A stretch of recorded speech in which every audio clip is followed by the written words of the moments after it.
Hi, this is Pastor Doug. Last Sunday, we began a new series called The Story.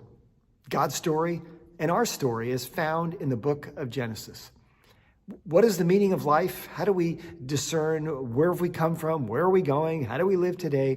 We've got to look at some of the foundations of where did this world come from? And who is behind all that? And Genesis 1 speaks very loudly and clearly. It is God.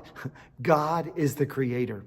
If you've never sat and actually read Genesis 1 in one sitting, even to the first few verses of 2, I encourage you to do that this week and be reminded of the glory and the power of God and his creation. God is purposeful. God is ordered. God creates things that are good.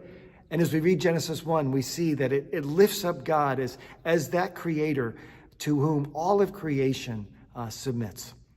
We also looked at the joy of and the wonder of humanity, that men and women, male and female, are created in the image of God.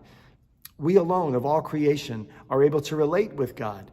We alone of all creation are ones that are given that mandate to rule and over creation, to steward it, to steward all that God has given so that we would honor God and bring glory to him in the way that we treat other people and the way that we treat the creation that God has given to us. You know, these things of God as creator, it's kind of countercultural, right? Because it means that if God is creator, then he sets the rules. He has put in place an ordered creation, and we thrive when we live within that order.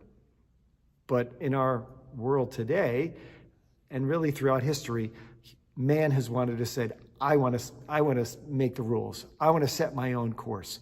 And we do so at our own peril. This week, we're going to look at Genesis chapter 2, and I encourage you to read that in advance. And we're going to look at those two trees, the tree of life and the tree of the knowledge of good and evil, one representing the blessing of God. He's the giver of life. We thrive, as I just mentioned, as we submit to his rule and his work in our lives. And then the tree of the knowledge of good and evil. There was a boundary set there that says, no, you're made from any tree, but not that tree. There's a boundary there that God says, don't go past that, or disaster will result. I hope to see you Sunday, either in person or online. And I hope you have a great week, just relishing even the good creation that God has given to us. Get outside and enjoy what he has handed and what he has made. It is very good.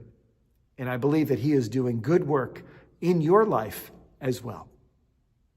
Have a great week.